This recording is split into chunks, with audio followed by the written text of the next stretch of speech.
Kalau kita punya budget lebihan dari budget beli HP mid-range, tapi nggak nyampe buat beli the real HP flagship, nah ada nih alternatifnya. Yes, ini dia Samsung Galaxy S24 Fans Edition.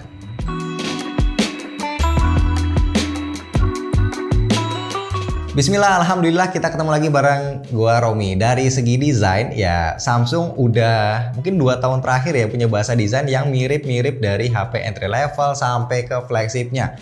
Sama kayak HP yang satu ini, desainnya juga khas Samsung banget. Dilihat dari jauh semua orang juga bakal nyadar ya kalau ini adalah HP Samsung. Tapi tenang, material yang dipakai premium, backdoornya punya material kaca Corning Gorilla Glass Victus Plus, framenya aluminium IP rating 68 juga ada. Yang gue pegang ini warna blue yang bagus, kalem, enak dilihat. Dan masih ada 2 pilihan warna lagi, ada graphite sama grey. Nah balik ke framenya, ini dia pakai desain flat. Tebelnya 8 mm, di sebelah kiri ada 2 garis antena, di kanan ada tombol power dan volume, di bawah ada 2 mikrofon, ada port Type-C dan 1 grill speaker, nah di atas ada 2 mic dan SIM tray dual SIM. Ke bagian depan bezelnya sudah lumayan tipis ya, walaupun bukan yang tipis banget, dan bezel yang bawah sayangnya masih kelihatan lebih tebal dikit dibanding yang atas. Kamera depannya pakai desain punch hole yang cukup kecil juga, jadi secara estetika ini termasuk oke lah layarnya buat dipandang. Secara handling HP ini gede, bongsor, tapi gripnya masih enak. Dipegang satu tangan juga masih oke lah. Beratnya memang lumayan, 213 gram. Jadi kalau buat dipakai durasi lama, memang enaknya pakai 2 tangan juga sih. Backdoornya juga kerasa licin, tapi tenang karena ini adalah HP Samsung. Jadi pilihan casing official maupun third partinya banyak melimpah. Contohnya kayak yang ini nih officialnya. Nah jeroannya dia pakai Exynos 2400E yang berjalan di fabrikasi 4 nanometer dengan konfigurasi 10 core. Iya, core-nya ada 10, 1 big core 3,1 GHz, 2 performance core 2,9 GHz, 3 performance core 2,6 GHz, dan 4 efficient core 1,95 GHz yang ditandemin GPU Xclipse 940. RAM-nya 8 GB dan opsi storage ada 128 dan 256 GB. Nah di Antutu benchmark versi 10 S24 FE ini berhasil dapetin overall score 1,6 jutaan dengan CPU score 388.000 dan GPU score 655.000. Selama pengetesan suhunya naik lumayan dari 27 derajat Celcius ke 44 derajat Celcius dan baterainya berkurang sebanyak 8%. Di 3D Mark Wildlife Stress Test, HP ini cuma dapetin stability di 57,5%. Tapi base loop score-nya ini tinggi banget, ada di angka 13 ribuan. Yang kayaknya Samsung memang nggak limit nih performanya. Jadi begitu dia panas, performanya bakalan lumayan ngedrop. Lowest loop score-nya ada di 7 ribuan dan selama pengetesan baterainya berkurang 12% dan suhunya naik 16 derajat Celcius. Lanjut lagi di Geekbench 6. Nah, ini berhasil dapetin skor single core 2154 dan multicore 6785 poin. Gue juga running GPU benchmark dan skornya itu ada di angka 15.376 poin. Nah, sekarang kita lanjut tes buat main game. Yang pertama di Mobile Legends dengan settingan kita pakai yang grafik dan frame rate-nya ultra. Game ini bisa ngedapetin average 103 fps dan temperatur CPU-nya cenderung stabil masih di bawah 50 derajat Celcius. Game kedua Honkai Star Rail, semua serba high dengan frame rate 60 fps. Experience yang gue rasain sih ini lancar ya, smooth, gak ada kerasa lag, dan bener aja average fps-nya ada di 57 fps. Suhu CPU-nya pun terbilang stabil ya, memang sempat nyentuh 51 derajat Celcius tapi cuma sebentar aja. Lanjut lagi game ketiga Genshin Impact. Di sini gua setting semua serba highest dan high dengan frame rate 60 fps dan HP ini bisa ngasih average frame rate 47 fps. Ya kelihatan sesekali ada frame drop dan frame rate-nya memang menurun pas main di atas 13 menit ya. Suhu CPU-nya termasuk stabil walau peak-nya itu nyampe 56 derajat Celcius. So, dari hasil benchmark dan tes main game, kelihatan ya kalau Exynos 2400E ini masih cukup deket lah dengan performa prosesor flagship beneran ya di tahun ini. Dan sebenarnya untuk pemakaian daily sih ini udah termasuk overkill banget ya. Semuanya lancar layaknya HP-HP flagship. Ditambah lagi Galaxy S24 FE ini udah pakai One UI 6.1 basis Android 14. Security patch-nya juga udah update banget di Oktober 2024. Dan yang nggak kalah flagship adalah software update-nya. Samsung ngasih 7 tahun untuk update software dan security patch, luar biasa. Ini adalah hal yang brand-brand sebelah kayaknya ya belum bisa kasih, makanya bisa menjadi opsi buat teman-teman yang nyari smartphone untuk pemakaian jangka panjang. Lanjut di bagian layar, S24 FE dia pakai panel Dynamic OLED 2X 6,7 inci 1080p 120Hz, support HDR10 Plus dengan peak brightness 1900 nit dan sudah ada pelindung Gorilla Glass Victus Plus.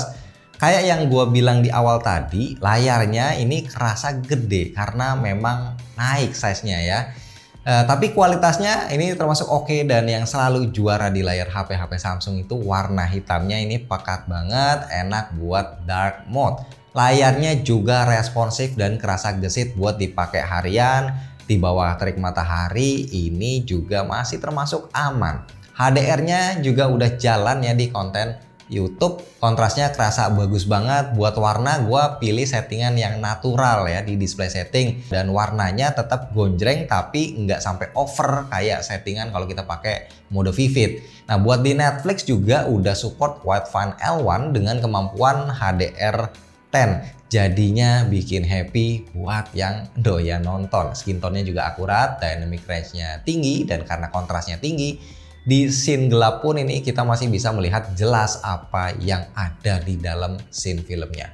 Apalagi ditemenin ya sama dua speaker stereo yang bukan cuma lantang tapi suaranya juga bulat, nggak pecah walaupun kita mentokin volumenya maksimal 100%. Nah buat dipakai nonton, menurut gua yang mungkin missing di sini adalah sertifikasi Dolby Vision dan Dolby Atmos aja. Sisanya baik layar dan speakernya itu udah mendekati level HP flagship Samsung yang beneran flagship yang harganya jauh lebih mahal. BTW Galaxy S24 FE juga punya dua biometric unlock, ada fingerprint optical sama face unlock. Speed unlock fingerprintnya sih ya lumayan cepat, cuma kita harus pas aja gitu ya naruh jari di dalam sensornya. Nah untuk face unlocknya ini juga cepet banget, tapi ini masih 2D belum 3D. Galaxy S24 FE ini dia ngegendong baterai 4700 mAh yang menurut gua ini lumayan irit buat dipakai berat ngetes game, benchmark. Baterainya ini bisa dapetin SOT 5 jam, lumayan ya. Pasti akan jauh lebih irit kalau dipakai buat daily aja. Cuma as always speed ngecasnya B aja, cuma 25 watt yang kepala chargernya pun harus kita beli sendiri karena nggak dikasih. Dan HP ini FYI dia udah support wireless charging 15 watt dan reverse wireless charging juga. Untuk security ada yang namanya chip Knox ya, khasnya Samsung yang menurut gua cukup penting karena HP ini bakal jadi daily driver ya orang yang beli HP ini, dimana bakal banyak aplikasi perbankan.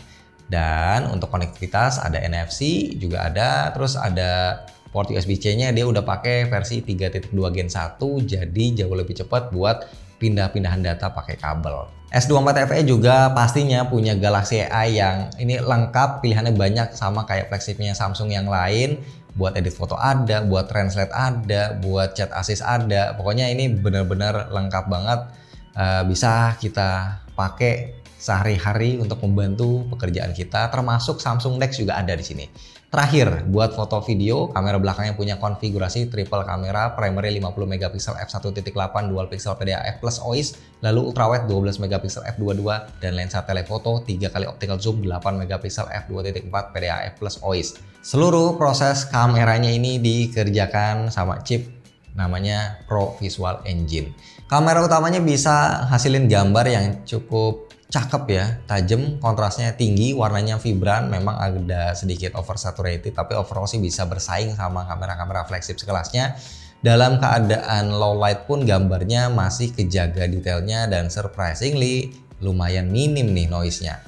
Videonya dia bisa mentok sampai 8K 30 fps, tapi ini gue kasih contoh 4K 60-nya aja karena memang saat ini gue pribadi belum pakai resolusi 8K di HP, belum efektif. Dan surprisingly kualitas videonya juga cakep, stabilisasinya juga udah cukup banget ya buat dibandingin sama video HP-HP flagship yang lainnya. Dan kamera ultrawide-nya ini juga bisa ngasih detail yang bagus, nggak sampai jomplang banget ya bedanya dibanding kamera utamanya, dan warnanya juga cenderung mirip. Walaupun dalam keadaan low light mulai kerasa ya gambar yang dihasilkan itu cukup soft dan agak noise. Ya maklum, namanya juga kan lensa ultrawide, karakternya memang seperti itu.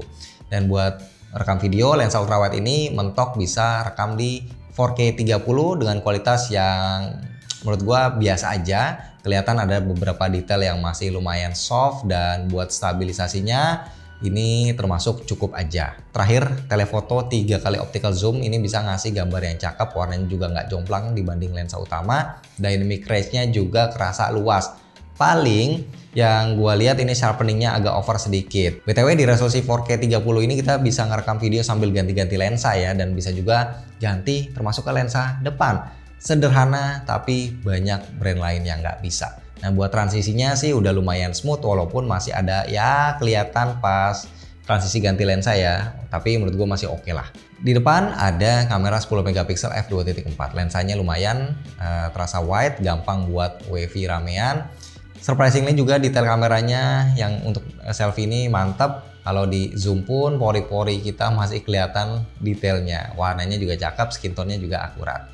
Nah, kamera depannya ini kita bisa pakai untuk rekam video up to 4K 60. Detailnya juga cakep banget ya, gambarnya tajam, stabilisasinya juga lumayan lah. Ini cukup banget kalau kita mau pakai untuk konten, untuk ngevlog. Nah, kesimpulannya, S24 FE ini sukses ngedeliver semua experience HP flagship dalam satu produk. Buat dipakai kalian enak, main game aman, buat dipakai nonton juga mantap, terus kualitas keempat lensa kameranya ini juga berimbang. Jadi overall menurut gua ini adalah seri Galaxy FE terbaik yang pernah gua cobain, puas pakainya, dan jangan lupa Samsung juga ngasih update yang panjang. Jadi menurut gua mahar 10 juta kurang 1000 itu kayaknya bukan suatu angka yang overpriced ya buat sebuah Samsung Galaxy S24 FE.